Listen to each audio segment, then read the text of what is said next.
Hey guys, it's your boy Travis Yarbrough with Stainless Innovations. Today we've got Andy Hearn with Day One Hope Center. How you doing, Man, Andy? I'm good. It's good to finally meet you, Hey, man. you too, You bro. know? Awesome. This is Yeah, actually one. This is like one of those to where we just honestly met today. right. That we know of. So we're about to Yeah. we're about to learn about each other right here Yeah. live. So Yeah, that's cool. so kind of start with where you're from, Sure. where you were raised at, and just kind of start from the beginning. Yeah, I was raised across the street, really. Yeah, Love I'm it. from Fort Smith, born and raised right here.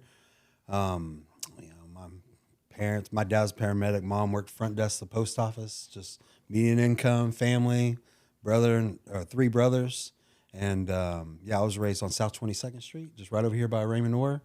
And that's where I went to school. So that's where I ran into some of our mutual friends we were discussing Yeah, earlier, over there at absolutely. Raymond Orr.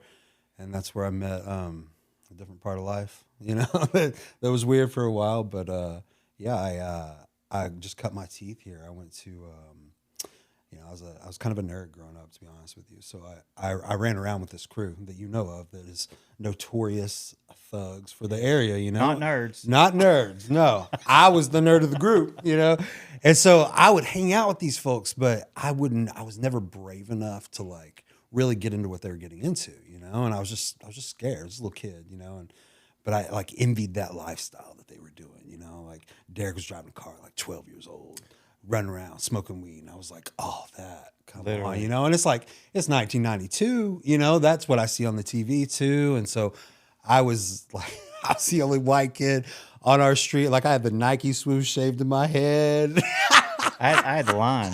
Oh, I carved one in my eyebrow. I Yeah, I was stayed just away from that one. trying. I was trying, but I was never brave enough to really just head off into that life. And so growing up that way, I was pretty heavy into my church. To be honest with you, good kid, good parents.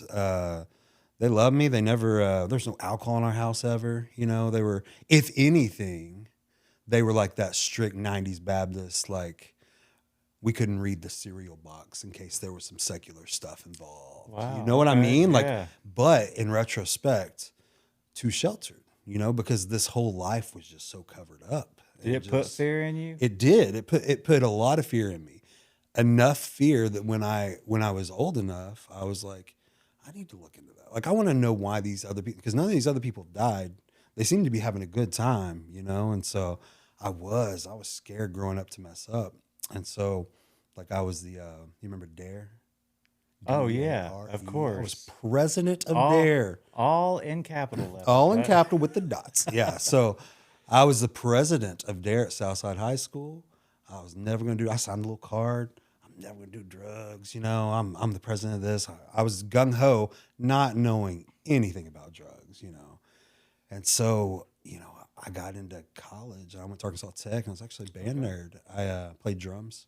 I went on a music Man, I scholarship. always Braden, gotta say it. This dude's yeah. I'm gonna show you some stuff after Yeah, I this. can't wait. Braden, he's a beast, man. Are you? Yeah. Beast. Yeah, I loved it. I loved it. I love percussion. I played piano. I went on a music scholarship, and college was very eye opening for me because I wasn't ready for college. I was telling somebody a story the other day that like I was at Brown Hall, and Arkansas Tech was the oldest hall there. Community showers, right? No curtains. Which later on in life I been there revisited. before. Yeah, I was comfy later. I was like, oh, Actually, this is like college. in the feds, they actually gave us curtains, bro. Did they Yeah, really? absolutely. Nice. It was just county that was horrible. Yeah, that's true. But what that opened me up to was realizing how naive I was. All this cover up in my childhood. I remember calling my mom one day, and I just been going in the shower, and there's shampoo over here, there's soap over here. I'll use those today, and go back. I called my mom one day. I was like, she's like, how's it going? I said, they stopped putting shampoo and soap in the showers. Like, who do we call? And she was just like, that's somebody's soap and you have to go buy your own stuff, Andy. And I was like, I had no idea. Like, that's how lost I was getting out of this Wow. world. Like, I had no clue. And I didn't like that, to be honest with you. I got kind of mad about my upbringing. Like, I was just like, why did y'all not expose me to some things? Well, I'm going to expose myself. So it just started with some drinking. Like, I'm gonna explore this new realm of friendships that I can have. I'm going to reconnect with these people. And I'm gonna start drinking with them because Go give me some Zimas. yeah. I put a straw in it. There you go. Yeah, I'm partying. You know, I was so hard. But I started drinking, and you really realize at some point in your life that you've always been an addict. You just hadn't touched the substance yet, you know. And so, looking back, I was like, I was hyper fixated on everything growing up. Couldn't get enough of this or that, you know. Couldn't sleep until this thing was done. I had these very addictive traits that would pop up, and it took a lot of therapy to realize all that. But going through that, I immediately took a nosedive into this world. Then once I drank and I was known, I drink and I'll party and I'll go do anything. Mm-hmm. Then it was just like, well, I'm gonna try this. I'm gonna smoke. I'm gonna inject. I'm gonna snort. You know, whatever it may be. And I remember my first arrest was New Year's Day 2004. I had gotten into a fight with my girlfriend at the Links, right? And the reason we got into a fight is because I had this thing where we had a bunch of people over and I was smashed. And I had done it once before. One of my friends was like, Andy, let's get out the beer bong. Everybody's beer bong, but not everybody has beer bong to fifth of R&R. Yeah. I was famous for it. That was my party trick. So I hit that R&R, got in this fight with my girlfriend, whatever. I go out to my car, start up the car because it's cold. It's January 1. Start up the car, turn on the heat, lay the seat back. Party, got the cops called. Tap on the window, there's a cop. I get intent to drive DUI. You know, With the keys in the ignition? with the keys in the ignition. Oh, So man. I'm hauled off to jail. And at this point, I've been drinking pretty hard for a few years. This is the first time my parents were like, who, you drink? You know, they had no idea. They're blown away. And that continued, you know, arrest after arrest after arrest after arrest. And it was brought out an angry side of me, you know, where I got in fights a lot and for no reason, just being at the bar, being stupid. Mm-hmm. And I feel like that portion of my life, like those 20s, was pretty, I get a DUI, I got in a couple fights, I drank a lot or whatever. That was pretty, whatever. That's pretty normal, I feel like, you know, for today's I'd standard. say so, yeah. But at some point, Travis, the alcohol won. At some point, I couldn't get up and go to work without alcohol, you know? And I remember that. I remember being like, who can I even tell this to? You know, like this is humiliating. Like I wake up in the morning and I would go through 2 fifths of vodka a day. Oh, man. But I would, that second fifth, I would have to save, you know, about this much. Because if I woke up in the morning and I had alcohol immediately, I'd start getting violently ill. Just Shakes and vomits and stuff. I had to go I had to go to work. So I started just carrying my alcohol with me to work in a mug or whatever, you know, and started drinking that way. And that's a dangerous spot. It is. It definitely is. Especially if you don't have friends. You know, if you don't have good friends, you're not looking for good friends. It's a very dangerous Yeah, spot. because you're really just looking for another bottle. You really are, yeah. And then, so I didn't really want to just keep drinking alcohol. I didn't like the shakes. I didn't like the sickness. So that's what kind of spiraled me into testing some meth. I tested some heroin. Mm-hmm. Heroin was, was good for me. No, it was bad for me, but like it was a good fit for what. Was that so heroin's really what got you? The drug of choice. That was your drug of choice? I never did anything without alcohol. You know what I mean? So sometimes when I tell the story, I say alcohol was the car, but heroin was the gas in the car. You know what I mean? Makes so sense, it just nothing. I'm still this non. Alcohol is so known for triggering that. Well, first of all, you're gonna get drunk and you're like, hey, I can do a little something. Right. Yeah. Not be. And right. Then do it again. Right. You know right. what I mean? Yeah.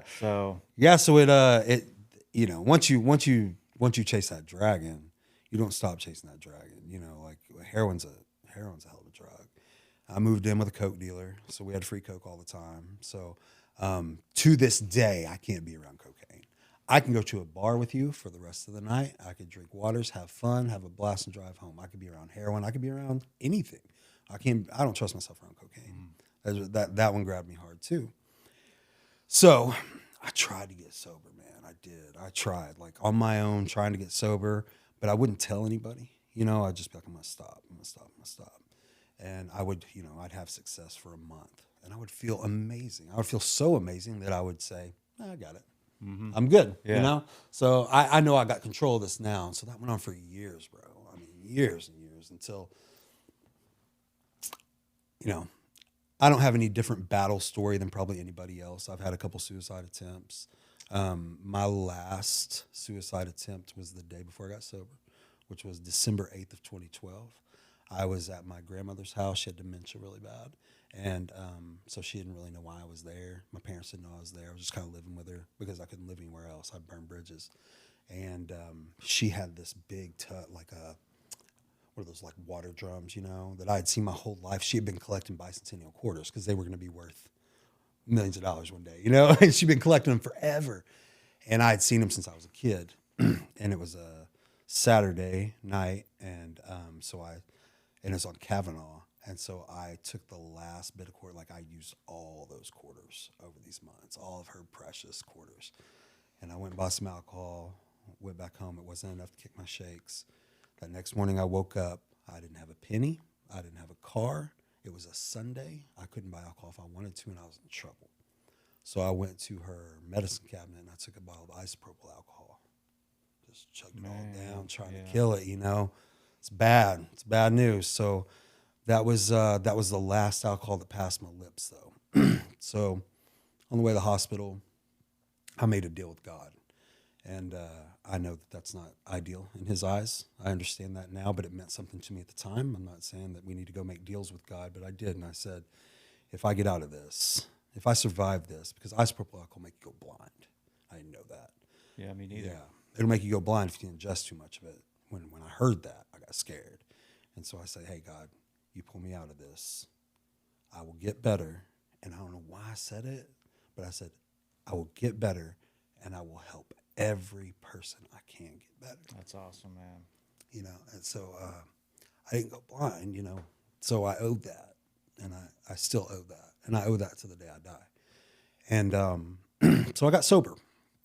Let me explain to you, there's a big difference between being clean and being sober, okay?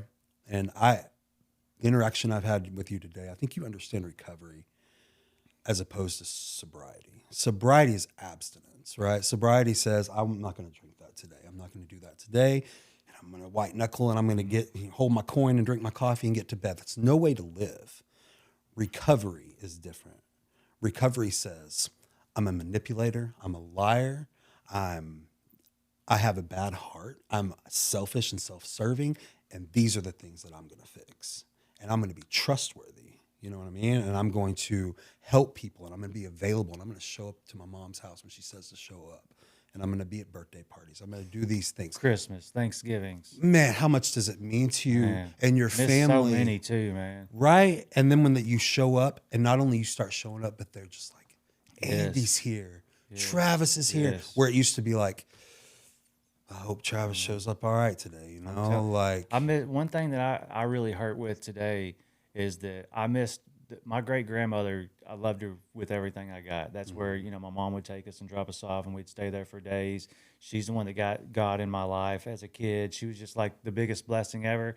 And I literally missed her funeral because I was so high. I was at Jim Grizzle getting rims on my Lexus. And I live with it all the way till today. That's tough, right? It's just crazy.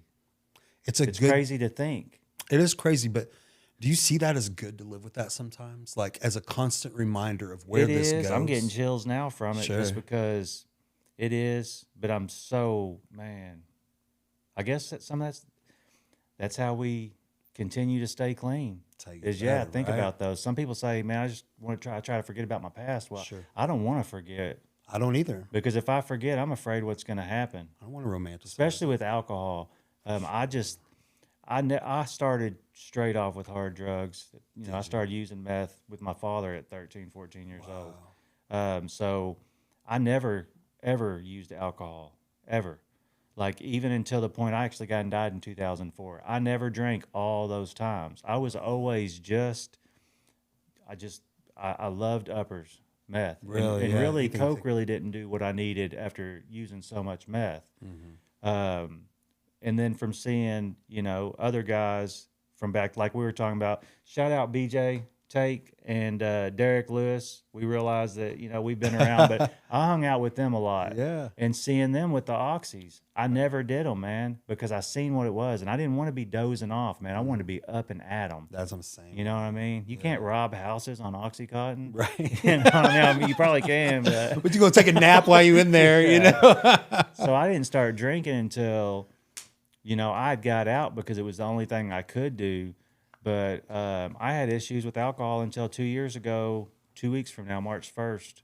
I started drinking a lot. Really? Had so much issues with work and just so much on me, and was just, every day at lunch, I'm sitting somewhere with other business owners because Yeah. I felt like that's what they do. Right. Which it is not what they do. I realize now that I always, most of the time I got a shirt on with Stainless Innovations in the back, and I'm sitting at a bar. So all they see is my back with Stainless Innovations. What kind of look is that? Yeah. So but now, I've got a handle on all that for sure. That's good, man. I'm But proud of yeah, you for that. continue. Sorry for. Yeah, no, I love it. That's great. Yeah, I'm not sure where I was, honestly. I got sober. Yeah, that's right. I got sober. I made this commitment to God to not fix myself, but if anybody ever needs help, I'm gonna fix them too, because I can do it. You know what I mean? I can. If God has blessed me with anything on this earth, He's blessed me with a beautiful wife, and He's blessed me with the ability to encourage. And having the ability to encourage is irreplaceable on this earth, because you can get with somebody who says, I cannot do this thing. And you can say, not only can you do it, here's how we're going to do it. And I'm going to hold your hand. We're going to get through this together. And that changes lives. Well, you know? did it. So Yeah, you're so- not preaching to someone and trying to No. get them to do something that you haven't already did. Exactly. And I don't lie. It's hard. It's really hard. Those first, it's still hard. I'll fast forward for you, okay? So when I got sober, I'm telling you I got sober. Remember what I said earlier? There's a difference between sobriety and recovery. I got sober for 9 years, okay? And I was so arrogant about it. Like I was Mr. Recovery, and look at all I've done, you know what I mean? My comeback story from that day of drinking the isopropyl alcohol to 2017 was nothing short of miraculous. I started flipping burgers at Beef O'Brady's, like that's how I started, and that led into something, and that led into something, and that shows like, hey man, when I'm sober, I'm a good dude. Like people want me around, I got to where I finally got a real estate license, and I started killing it in real estate. Like I was rookie of the year for the entire. So is that kind of where you came up from? Yeah. Is that kind of where it started with That's real where, estate? yeah. I started. Well, I realized really soon, and I bet you feel the same way. I'm not employable on any level. You know what I mean? Like I don't know that I can work for somebody. Oh you yeah, know? no, I can't. Because not now. yeah, exactly. Because No and way. it's not like, and I hope some people who have employed me see this, but like it wasn't them. It was just like I want to do. I see what this is. I see where my talents are, and that's what I want to do. But that's not what the job description is, And so I just decided, if I'm gonna work for myself, this is probably my first step. And I had, Kevin and Elizabeth King. I do not. They own Weichert Realtors. Okay, so I was doing CrossFit with them, and man, Kevin, dude, you'd be great at real estate. So he even like financed my entry into real estate because Oh, nice. you don't get money, Yeah. like you. And I couldn't. I just had a kid. I just had my daughter. Like Yeah. You don't was get like, paid till you start you don't selling. get paid. And so he was like, pay me a little bit of a salary to get me going because he believed in me so much, man. And I love them for that. As a matter of fact, side note, every year I'm sober, without question, there is one person who does something for me that's irreplaceable. Every year, without question. And so every year on December 9th of 2012, I get my coin and I go take it to him. Oh, that's. And I that's say, cool, this is bro. yours, bro. And the reason this is yours is because you did this. And you changed my life this year by doing that. This is your coin. I've handed out 13 of them. And I'm going to keep handing them out till I'm dead, And so, and everybody who has them appreciates that. And you know what I'm doing, though? Yes, I'm giving that to them because I owe it. But what I want them to remember is that they encouraged that year. And the ability to encourage is irreplaceable. Yes, deep. Please keep doing it. Please keep this means something to people. And so I got into real estate. I started killing it in real estate. And then it was December of 2021. I was 9 years and like 3 days sober, right? And I'd gone through a divorce. had nothing to do with all that we're talking about today. It just happens, you know, sucked. And I took my daughter to school that morning. And during this time, if you follow me at all, you kind of know a little bit about Mr. Lowe. So I had hepatic encephalopathy, which is my liver's failing. And it was failing to a point that doctors were just like comfort care is a good choice for you. Like you've done too much damage, right? And I got super depressed.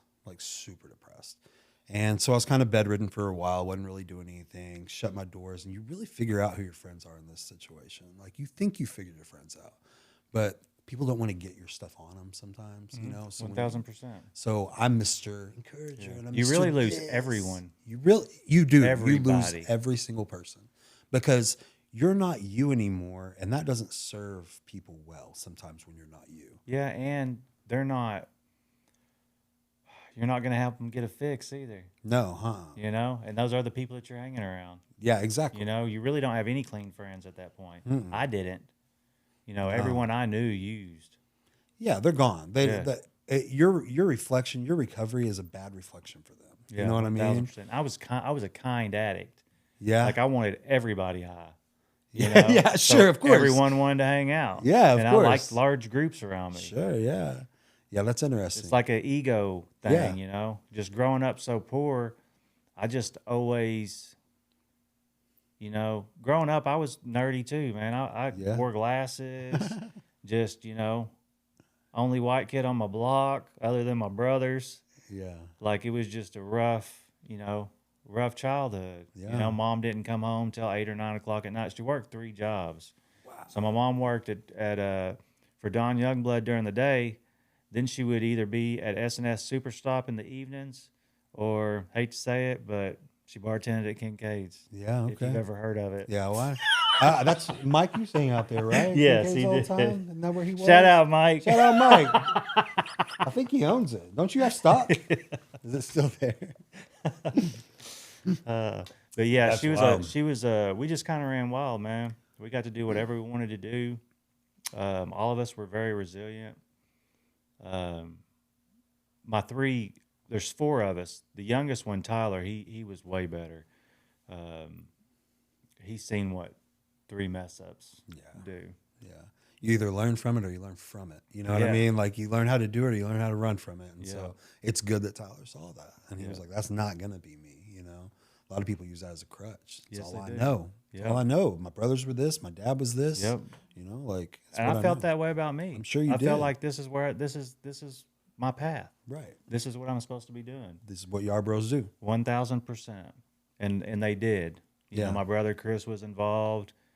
All of us used, man. And my little brother Corey, he's down right now. Same thing. Yeah. You know, just can't kick it. Really? But I try to help him. He's worked here 5 times. Yeah. Love him to death. He's got one of the best hearts there is, but just can't get him right. You give my number. You know, as soon as he gets out, I'm hoping he goes up in front of the parole board at the end of this month. I'm afraid he's going to get another year denial because of some issues he's had. But when he does, I appreciate that because he's going to need people around him to show him because that's his hardest. He just can't get away from those people. He's affiliated, so he gets out here and runs with them too. You know? Yeah, and sure. This last time, took him out to eat the morning before he was supposed to turn himself in, and he looked at me and said, "You know what the sad thing about it is?" He was like, "I'm actually somebody in there." I was like, "Yeah, that's sad. That is sad. That's real sad." Man, I hate to hear that. For sure.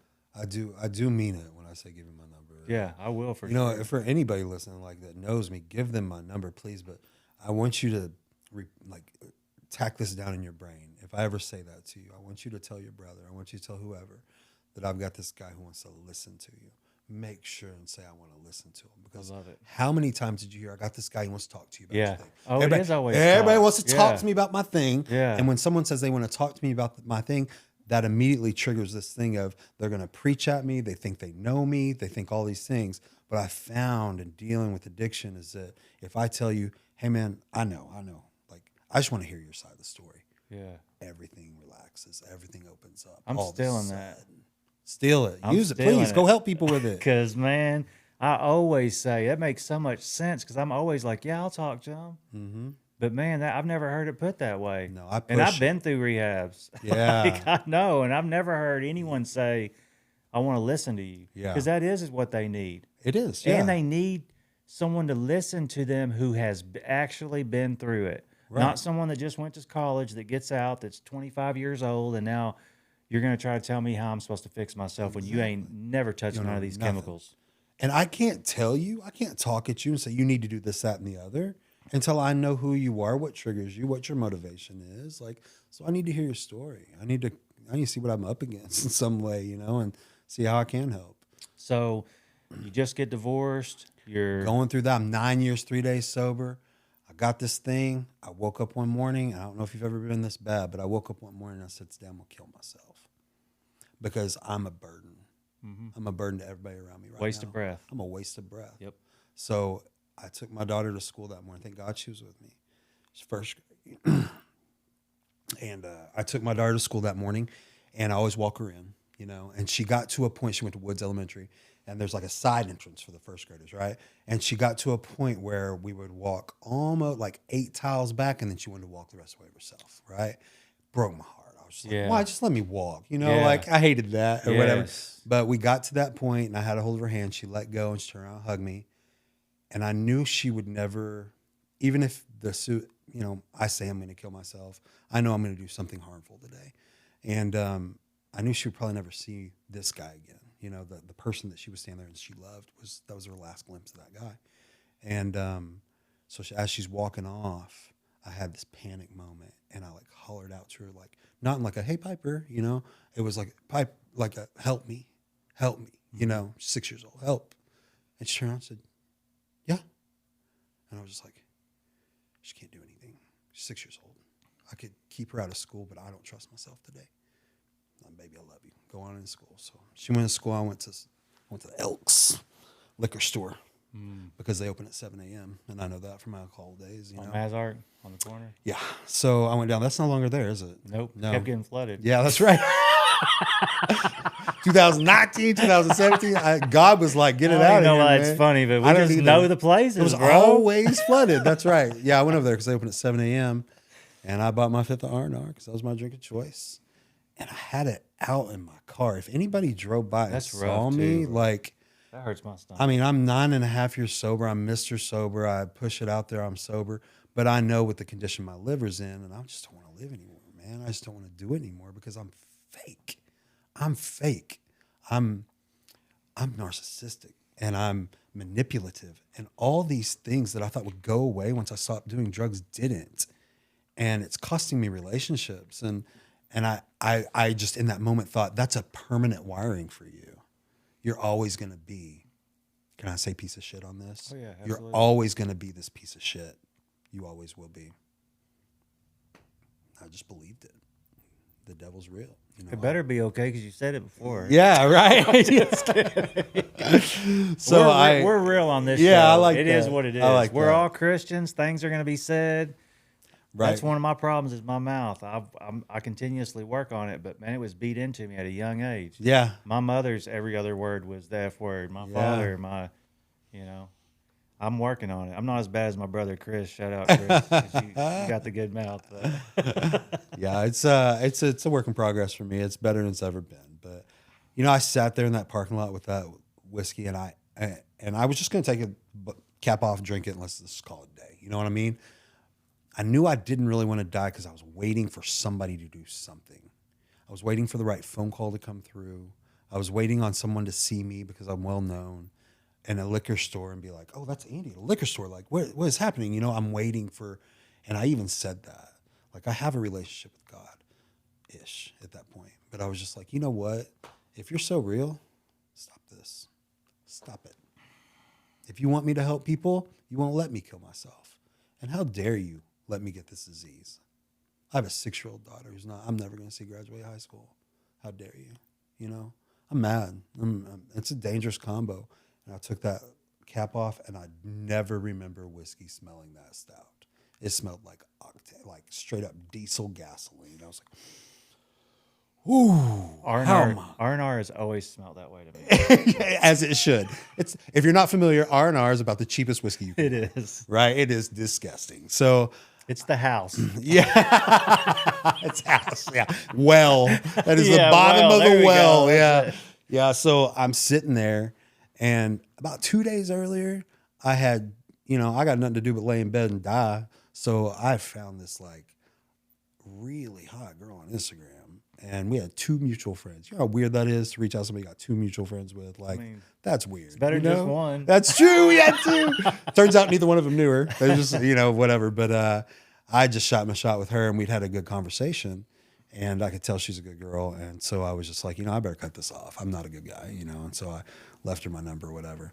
And sitting there in that parking lot that morning, 2 days later, dealing with God, saying, if you want to stop it, stop it.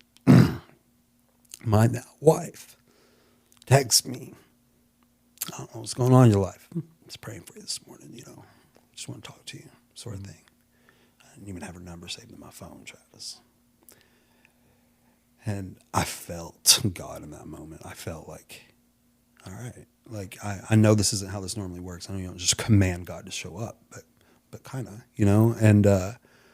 And so I just felt this peace come over me with this person who cared about me, who had no reason to, just checking on me just because she's a good person, And so I'm like trying to be Mr. Cool with this girl, Meanwhile, I'm like crying and breaking down with whiskey in my hand, but the choice was clear. I don't know where this goes with this girl. I don't know, but it feels good, I know where this goes, and it doesn't feel good anymore. I don't want to die anymore. I at least want to see where this goes today. So I did the weirdest probably pickup line ever, and I was just like, hey, I can't really go into this with you right now, but can we just text today? Like, we don't live anywhere near each other. She lives 2.5 hours away. Can we just text back and forth a little bit today? We just stay by me. Absolutely. Mm. And so that was, December 12th of 2021.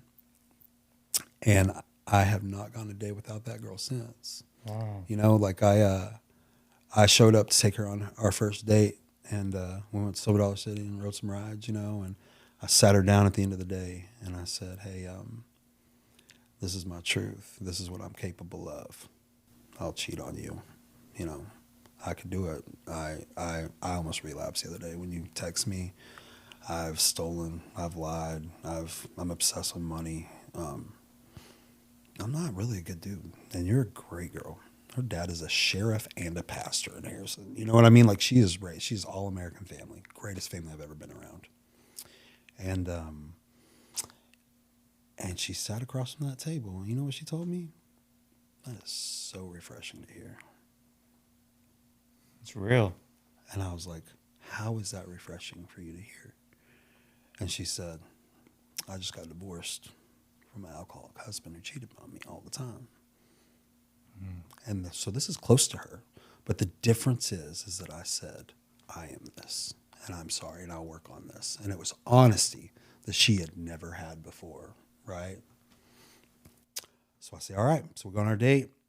I text her that night, and I'm like, hey, I'm not trying to be your buddy. I need you to know that. I'm not trying to be your friend. I'm not going to play this cool. I'm into you. I want this. You know what I mean? I'd marry you tomorrow, girl. Like, and I did. I bought a ring like 3 days later. I didn't propose, but I bought it because I was like, I'm not the man that says I give up on life anymore. I'm not the man who cheats. I'm not the man who's going to do it. That's not who Andy Hearn is. And in that moment, as an addict, you can change your identity at any point. Oh yeah, it's too easy. It's too easy to be an addict. It is. Anybody can do that. I mean, the hardest thing with me is when we're stuck in addiction, we hate it. Yeah. But we do whatever it takes to get it, but we hate it. Mm-hmm. It's like you don't really like it. You don't. I spent my whole life chasing those first couple of hits I took because that was me. I never stuck a needle in my arm in my life, man, because I was hitting my dad. I seen others around me. Everyone was hitting. So I was loyal to the foil. Yeah, sure, yeah. So I was a smoker, man. I got to where I was smoking between a ball and a quarter ounce a day. I mean, it was just nonstop. You You know, never came off of it then. never, Yeah. never. I just had I had this like every day I slept, I ate, like I did all those things. Like I had this perfect, what I thought was the perfect deal. You know what I'm saying? Is because I would literally, I'd wake up in the morning and I'd start smoking weed. And I'd get that good, go run and get me something to eat and get my body full. And then I'd smoke until around lunch. I'd eat lunch, get my body full. And then at lunchtime, boom, I'd start using meth. I'd start smoking. And then I'd smoke till 10, 11 o'clock at night. And then I'd start popping Xanax. And then I'd sleep 10 hours, wake up, same thing. And I did that for 7 years, 8 years, every day, That every single wild? day. It's not life. You You know, just it's push not. pause on It's life. really not. And you just coasted through life. I did too. I did 13 years of that. Like you just, and you do. You're right. You absolutely hate it, but it's your identity. 1,000%. This is who you are. And you never feel the same. You're not even really getting high. No, Not like the first. no, you're just living. Like Yes. you need it to operate, right? Absolutely. And that's scary. And so that's something I tell people I work with all the time is, hey man, listen to me. I know what you think you are right now. That's not the plan God has for you. Whether you believe in God or not, He's still got a good plan for you. And I'll tell you, right here today at this table, you can change your identity. You could completely change your identity. You can be somebody totally different. You can be known for something else other than this thing. And they're like, 1000%. there's no way I can do that. That's you what can help everybody 'em. knows me as. I'll tell you what I did. The day I got sober, December 10th, the next day no, I'm sorry. That was going to be a lie. It was about a month later. It was around January 10th. I was a month sober. I just gotten out of a treatment center. Like I was trying to get my bearings back, and I had an old buddy call me and be like, where you been? I said, man, I had to go get treatment. Oh. I was like, yeah, I know. He was like, well, how? I was like, I'm a month sober, and I felt good about saying that. You know what he said? You got it. Let's go celebrate. And you know what I told him? You ever fucking call my Man. phone again, I'll kill you and your Yeah. entire family. And it just came out. And I was like, whoa. And he was like, what'd you say to me? Blah, blah, blah. I just hung up. I ain't never heard from him again. But it was funny because I was sitting there and I was like, I felt good. I'm going to call some of my old friends. So I would call them. They'd be like, yo, Andy, what's up? And I was like, hey, listen here. If you ever call me or get near me again, I'm done with you. I'll kill you. And they knew I would kill them. Like, I will not stop until you are never to see me again. I printed off pictures of my driver's license and took it to the Elk. I took it to liquor stores. Said, do not sell me alcohol ever again. I put up boundary after boundary after I boundary. thought you could just do that at the casino. Hot checks and casinos, right? Yeah. So I did all that, and it helped, but it just wasn't recovery. And that, when I met my now wife, that's when I really got into recovery because I just want to be a better man. Drugs be damned. Like I just wanted to be a better guy. And so I struggled in that, this old habits would come up, these lies and these exaggerations and things of that nature that just weren't from God were just pouring out of me still. Big fight, huge fight. But I packed up and left Fort Smith and moved to Harrison, 12,000 people right on the Buffalo River. Mm-hmm. Not a big fan of Harrison, but it was peaceful, I love it up there. It was like, I go to I'm a huge trout fisherman. So so you go to the White? yeah, I go Yeah, to White. bet. A couple 2 to 3 times a year. That's where we took Mike and them, man. I love trout fishing. That's cool. Yeah, I I like love that fish too. river, man. Yeah, it's beautiful. You see the bottom of it at any point. Corey, my little brother, he was actually at Harrison's Boys Ranch for over a year. Really? Mm-hmm. Yeah, I've seen that. Yep. And then he got kicked out of there, went to Mount Ida. Mm-hmm.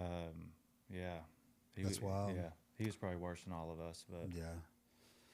Well, it's a good spot, and it was a good spot for the time being, and it was in Harrison that I finally found peace, found recovery, and it just shot into my brain one day. I made a promise that I would help everybody I could. I made that promise. I still owe that, So I probably do as you would do. If I'm going to commit to something, I want accountability to it, And so I just told people I'm open a treatment center, and Day One Hope Center was what came because I wanted them at their worst. I want you at your muddiest and your gross. I want day one. I want you. And day one could be multiple times in somebody's life. I don't care if you relapse. We're going to start day one, So I did. And it took me, my wife, and debt and being broke and tears and all the things that we've done. I mean, I had 3 centers in Harrison fail. I couldn't get them going. I couldn't get the money together. I couldn't get things going. And so I'd move on to this thing. And then I partnered with this guy who had a ranch and everything was set up. And then I find out he's smoking weed and drinking out there. And I'm like, God, why do you keep doing this? Why do you keep slamming these doors and slamming these doors and slamming these doors? So finally, I was like, I don't think it's in Harrison. I don't think we need to be here. Our stepdaughter's African American, and that's not a great scene for her. No, no, it's not at all. No, and it's not. The things that she was encountering at school, I was just like, this is insane. Yeah. Because it's not the kids, it's their parents. Yeah, but they're bred into it. Yeah, no 9-year-old. And they believe in it. Exactly. No 9-year-old's going to call a black girl Velcro head like that. Like that's different. That's from the parents. But what I found out is it's not that they accept it, but on a level of just like, it just happens, And I'm like, well, not around my daughter. It don't happen. So. And not where we raised up. We were raised up at it. Oh, yeah, no. I was the minority. Exactly. Yeah. Over here, playing sports, playing baseball growing up, you literally, I can tell an athlete, because you aren't racist because you grew up and we're going to play the best players, you know what I mean, around here. And so you really get used to that. I'm glad for that in my upbringing. But yeah, so I eventually just said, hey, we're going to move. And my wife that I was talking about, she's a forensic nurse. Oh, wow. So if someone's ever raped, strangled, anything like, she's on call. She goes and collects evidence, counsels them, helps them through. Yeah. She's in the worst of the worst. Like, we love people, my wife and I do. And so moving over here, I moved out to Pea Ridge, and I was like, well, I still have this treatment center. I got to do this thing, So I know we've spent $80,000 and nothing has happened, but we got to start over. We got to keep doing it. And God bless her. Yeah, you're right. You got to keep your promise. So we did. So we opened a center in Rogers, and we were like, we're going to focus on teenagers. I want to stop the car crash. I like cleaning up the car crash. That's fun. You can see it in people's eyes, but I want to stop it before it gets there. Yeah, 1,000%. Because if I'm just focused on helping people after the wreck, is that really glory? You know what I mean? Like it is. But if you can save the wreck. But if you can save the wreck, it's not instant gratification. Like, I love when I help people now and they'll turn around and be like, hey man, I got a job. I got 2 beautiful kids. You were there for me. Thank you. That means the world to me. That's what I'm addicted to now. Is that turnaround. But these kids, they don't even know. Man. And probably 10 years from now, I'm going to walk through Walmart and somebody's going to be like, Andy, this is my wife. I didn't realize it at the time, but thank you. And that changed my life. Bro, if that's all I do for the rest of my life, I'll be fulfilled. If I'm poor for the rest of my life, I'll be fulfilled, because there's nothing better. I wish I would have had someone step in like that. Right. Because I didn't. Everyone around me was using, even my family. So right. I think it would have saved me, and that's why I tend to do more for the youth. Yeah, of course. I mean, I really do. They're our future. They are. They're going to be taking care of us. Some of these kids, man, they don't even. A lot of people can't fathom what these kids are going through and what they're seeing all day. Walking into their house after school and finding their, this didn't happen to me, but finding their mom with a needle in their arm, passed out, not knowing if they're dead or alive. I mean, I've had kids tell me so many times they'd get home and not know if their parents were dead or alive. Not wild. I mean, could you fathom that? That's a worry going through an 11, 12, 15-year-old kid's head. They need to be focused on learning and not what's it going to be like when I get home. Exactly. It's terrible. And I have kids tell me like, hey, we cook dinner every night. And by cook dinner, they cook with them. They cook dope together. Like, that's your upbringing. That's not their choice. You know what I mean? That wasn't that kid's choice, and they know wrong. They feel it. And so, I said earlier, I'm real into like, I want to listen to you. I want to listen to you. I want to listen to you. So that means something to you as a grown man. Can you imagine what it means to a 16-year-old? Yeah. I want to hear you, And so when they start opening up, they start trusting. That's why I only fill my centers with addicts, that work for me. Like, the addicts that work there know the road. How many people do you have on staff there? We have 6. We have 6 people on staff. We got them there right now. We got a 1 to 7 program that interrupts their cycle of, unaccountability in their day. The school transports them to the center, drops them off. Parents pick them up, or grandma or whoever it is picks them up at 7. And all of their information, the kids love this, all of their information is HIPAA protected. So, like, I can't tell you. You can tell me anything you need to tell me. I am state bound, legally bound, that I cannot tell your parents unless you tell me I can. You know what's cool though? Man, that's trust, man. That is trust. But they need trust. They do. And what rocks is around 7 o'clock when I've had a good breakthrough with a kid or something like that, they'll be like, can I invite my dad in? And can I tell him what we went through today? And I'm like, that's Yeah. your choice. If you want to Yeah. do that, go get him and bring him in here. And then we'll bring dad in and they'll hand him a note and be like, I'm sorry. Like they'll have written amends, or they'll be like, hey, I learned something about my anger today. I learned that anger's okay. But is it okay with you if I just take a walk while we're fighting and then come back? Because now I can talk to you better. And the parents were like, yes, yeah, that's great. And so it's just these tiny little goals, every day that we set and get through, and then they start to progress, and then their grades go up and relationships get better, and it's hard for me to turn them loose. It's love, bro. It's just love. Yeah, Yeah. just loving them. It is. That's a lot of love, man. So if say you're in Northwest Arkansas, you live in Northwest Arkansas, and they have a teenager right now that needs help. Mm-hmm. How do they go about reaching you? So you can go on dayonehopecenter.org, and all of our contact information is there. But also, if you're there and you're like, I know he needs treatment, there's a link that you can go ahead and fill out these intake paperwork forms that are kind of lengthy while you're sitting in there. You can read about the program, read what your child's going to be involved in, and who he's going to be involved, he or she are going to be involved with. You can read it all there. But also, please just call. Please call, because I love that call. Just knowing how expensive it is to do what you're doing. Mm-hmm. If someone was wanting to donate, how could they go about donation? Right. So there's a link on our website that we use a platform called Zephy. Have you ever heard of Zephy? I haven't. So it seems like I have seen that actually. Okay. So what's really cool about Zephy is, so like GoFundMe and all the other crowdfunding sources, they take their piece, right? Zephy is free. They try to take 17% until you. Right. Yeah. Exactly. What are you doing with that, man? I need that. Yeah. So Zephy's cool because Zephy, if you donate $5,000, I get $5,000, so they can go on there, they can donate there, and it's needed. These kids, when adults don't have health insurance that I'm helping, I can help them get health insurance. There's marketplace options or stuff like that. But when a 15-year-old alcoholic kid comes in who's been given alcohol by his parents who haven't been employed in 10 years and they don't have health insurance, it's not their choice not to have health insurance. Yeah, no doubt. So we do not turn away anybody. Oh, that's so cool. Every kid that comes in, and I'll double up on that. We also don't kick you out when you relapse. So if they get insurance is going to say, we're not paying anymore, he relapsed. And I'm saying, we're just getting started. Relapse is part of recovery. It's part of it. Like, I need to learn off that. It's not just going to happen. I mean, honestly, I still have dreams several times a week. Yeah. Where I'll wake up and I'm in prison and I'm freaking out. Right. Or I'm smoking and I'm high and I'm like, no, I can't, dude, you made it this long. Yes. What are you doing?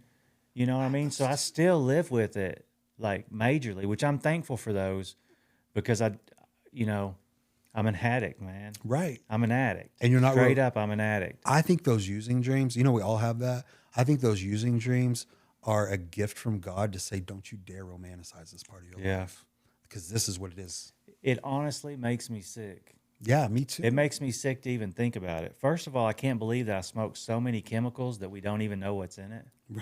Right. You know what I mean? Right. And I can't tell you how many times that, we cooked up batches, and whether it turned out or not, we did all of it. Mm-hmm. I mean, that's just nasty. That is nasty. I mean, it's crazy just you put to it in your body, I know, like, it's crazy. And then I think about the people that shoot up, because that's really putting it straight into your blood, Mm-hmm. It's terrible. I don't think a lot of these people realize what they're putting in their bodies, and I didn't. No, I wanted it every day. If I didn't have it, if I even started getting short, then I was figuring it out. Right. And there was times I had, tons, one day I'd be sitting on thousands and thousands of dollars and have motorcycles and four-wheelers and dirt bikes and, trap place and place I slept, and a week later have nothing. Not wild. Over and over again. Yeah. It's go to the casino and blow $30,000 and have nothing. Now there's nothing. Now we start over. Nothing. But you knew you could always earn it again, so you just kept doing it. Every time. I know. still feel the same way about life today. I do too. I'm not going to fail. I'm not either. I refuse. I feel like addicts are that way. We are resilient. 1,000%. Man, you flip an addict on its ear. Because ain't nothing as bad as that. No. You flip an addict on its ear, you have the best employee, the best spouse, the best brother, if they really grab a hold of this recovery system that is available to you, they are the best people on earth. 1000%. Do anything for you at any time because that's what they needed. 1000%. They know what it's like to be the worst of the worst. Absolutely, yeah, and just to be rejected from society. So man, ain't nothing I love more than an addict. You know what I mean? Me too, and I say it all the time, and I share a lot of stuff about it too. I just really tend to, 40% of my workforce here are felons. I hire felons over anyone else, and because I was a seventh, eighth, ninth chance. I believe in fourth, fifth, and sixth chances. Me too. No one's getting clean on a second chance.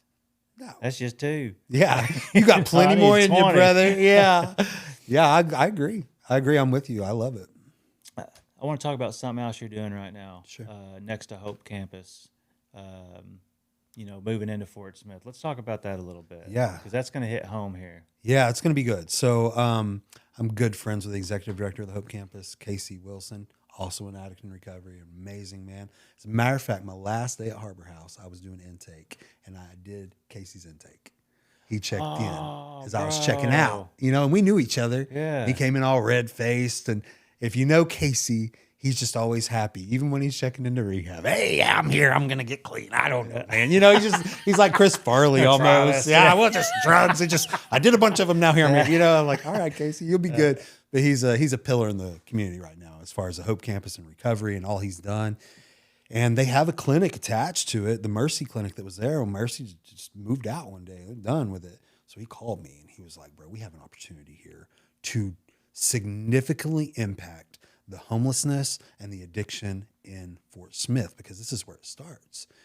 And I said, great, I can do an outpatient clinic there. So I go and I check it out. It's set up perfect. And I was like, great, here's what we'll do. We're going to go 9 to 3. We're going to go 9 to 3 Monday through Friday for these people. They have a place they can come. They can get not only therapy, group therapy, occupational therapy, learn how to apply for jobs, learn how to set up bank accounts. We have OTs coming in. We have counselors coming in. And it gives them a place to be during the day, right? We set them up with insurance on day one. They can grab marketplace insurance because they're homeless. Well, they go there during the day, and then they sleep on the other side at night. Operates just like a residential treatment center. So they're in and out that way. So that's not just available to the homeless or the unhoused people at the Hope Campus. It's available to anybody out here, right? And that's a big deal. That's a big deal, yeah. So you can come do... So you don't have to be in Hope Campus to come. No, not at all. You can come, and it's a good spot to be for that, because you get to kind of see the progression. Like I can't wait till I have some of the homeless people graduate my program. And then I've got people who aren't down there coming in my program, and I'm going to have them come back and work for me. And I'm going to be like, hey, this guy worked himself to homelessness, right? This is how I met him. And now he works for Travis, and now he's doing well, and now he's here. And I can't wait to meet them and get them better. And man, it's cool to get somebody a job again. And that, like I talked about earlier. I love it. But providing. To take somebody who doesn't even have a roof over their head because of their addictive traits, show them a better way of life, and then watch that glow up is unbelievable. Get their own apartment. Oh my! Get them a vehicle, and they're so proud. Like, hey, Andy, I got approved at Car-Mart today. They're like, I can do this. Awesome, you can do it. I told you, encourage, right? Always encourage. So we are going to have quite a few clients there. It's a big spot though. It's bigger than my Rogers location with the teens. This one down here is about 6,800 square feet. And I have 6 or 7 offices and a group room. I was telling you, Rachel's coming to do a recovery mural in the group room. Shout out Rachel. Thank you. Best painter in the world. She donated that to us too, all of her time awesome. And talent. I've had we just had some guys. His name's Doug, but he hung all our sheetrock and did all the stuff for the group room. It cost for materials, and so everybody's been pitching in, and it's going to make a huge impact. And as a matter of fact, I told Casey last week, I said, I want to know what the homeless population is right now in Fort Smith, Arkansas. I want to know a number. I want to know how many people are homeless right now. And then 1 year from now, I want a population count again. What's your guesstimation? Not just at the Hope Campus. I'd say there's got to be over 2,000. That's why 25. That's where I'm at too, bro. Yeah. I believe it. And so I have goals, and I have big, weird goals, and I want to cut that in half in 1 year. When we've seen groups, what do you think, Braden? At one time, Oh, dude, we've seen hundreds at one time. it got to the point to where when they'd see my truck, they'd just start running for us. Really? Oh yeah, because we were going down there a lot. Yeah. But then I didn't realize, at next step, the lady there's so sweet. But we were out there handing out tents, and we're out in their parking lot, and we're handing out tents and sleeping bags where there's no tent. You're not allowed to sleep in tents in Fort Smith. I didn't know. I'm just out there trying to help people. Yeah. So yeah, she came out there and she was like, hey, you might want to think about next time you're in someone's parking lot, you might want to ask them. And I got thinking about what I would do if somebody pulled up in my parking lot and started, so that kind of pushed me back a little bit because I don't want to hurt anything they're doing either. Sure. Like she was saying, you come down here and you give all these people money and then they go straight over here, get their drugs and alcohol, and we're the ones that got to put up with them all day. That's true, yeah. And I'm like, man. But at the same time, some of those guys, if they don't have that sip today, are going to die. They're going to, yeah. They need help. So it's kind of That's what tough. I mean? It's And just, if I didn't give it to them, they would have been out there panhandling it, doing it anyway. So we have kind of slowed down on that part and just been trying to help Next Step and other places. Yeah. Instead of going down there trying to be feet on the ground. That's good. That's good because these other places like us will provide a place for them to be. And it's not the safest being down there in the middle of them. Which I've been down there. I've lived out there, so I know what it's like. But we learned real quick. You keep your eyes open when you're praying. I mean, they was grabbing my doorknobs and stuff. They was praying over me, and I could hear click, click on the doors. I mean, it's just like they're after it. They are. But what would you do? The same thing. The same He's over there thing, praying. I'm grabbing the door. Yeah. He might have some more money in there. Yeah, exactly. If I keep asking him, I get I'm it. telling you. Yeah. Will y'all be dealing with teens as well here? Or is this just going to be adults? So we're opening up just adults, and I'm not sure what to do with that. To be honest with you, the teen thing is so important to me. It's so important. So I either need to. So according to state regulations, I can't have the adults and the teens in the same building at the same time. Oh yeah, no doubt. Yeah. So I can't see that. commingle them. So what I thought about doing was, I could do like an after school program for the teens, like a 4 p.m. to 7 p.m., hire a couple of employees and have them do outpatient treatment in those 3 hours, because those 3 hours are important. Yep. And so I could do that there. I had two trains of thought. One, if it's my teenager, you've been down the Hope campus, you know what it looks and around. And am I dropping my teen off here? I would not. I wouldn't either. However, My mother would have dropped me off there. yeah. However, I also have this thought of maybe they need to see this. Man, I mean, my little girl. Shout out Stella Claire. She loves when she goes down there. Anytime we go down there, she wants to give out money. She wants to hand it out the window. She's got a good heart. I'm not bad about it, but I do give money to almost every panhandler I see. Yeah. I really do. I pulled out of the gym yesterday, and dude was out there with the He's juggling. juggling, and I thought, you deserve That's a talent. 10. Yep, absolutely. You learned You something. know what I mean? Yeah. At least give us something. Play the guitar. Yeah, give us something. right. You know Sing me what a I mean? song. But I just feel like we're all God's children, man. We don't know that person's story. We don't. And what's a couple bucks? A lot of people say, oh, go get a job. They might not have IDs on them. They might have just came here from 5 states away and ain't got their birth certificate and their social security card, and they Exactly. can't do anything. Exactly. And they're just stuck. And if somebody would just help them, if somebody would listen to them, then might get them out of the hole. Exactly. And then my other issue is mental health. You got 80% down there mental health. They really want to be down there. They don't know any other way. I feel like we need more help with mental health, man. Absolutely. And especially here in Fort Smith. Yeah, for I sure. don't feel like the homeless population is near as bad in Northwest Arkansas as it is here. No, I don't see it up there. I never see literally 'em. don't. So there's that place in Fayetteville, Seven Hills, there's not a lot. There's not, and I wonder why. Do they treat them better? Are they better to them? Do they give them jobs? Like what? I think that a lot of people know about Hope Campus and other cities around, and there has been word that, if people will come here, they'll get help. So I believe it does bring some into the city, because they're coming for help. You know what I mean? But we even did some things at Christmas to get some of them home. You know what I'm saying? If you need a bus ticket home, we'll get you home. As long as we can talk to whoever you're headed to, then we'll get you home. That's awesome. Because that's another way. Get them home. Some of them just can't get home. Right. You know Yeah, what they're I mean? stuck. It's unfortunate. My heart's for them, man. Me too. A lot of people, they're not. They just feel like, oh, they put themselves places. Well, guess what? I put myself places before too, and I had a God that pulled me out of it. Exactly. And we all need help. Exactly. Who am I? I ain't special. Man, I ain't special. You know, never but will be. But he leaves the 99, you know, like he came after me. He came after me, and he came after you specifically. And how are we going to turn our back on those people who are in the same herd we were in? You know, it just doesn't make sense. I grew up, and you always hear this, like, don't give them money. They'll spend it on drugs. Like, that's not my concern what they spend the money on. Yep. No, it's not. It's not. It's my duty as a follower of Christ to give that person that $10. Do you remember Dwayne Hicks? I do remember Dwayne. He's the one that saved me.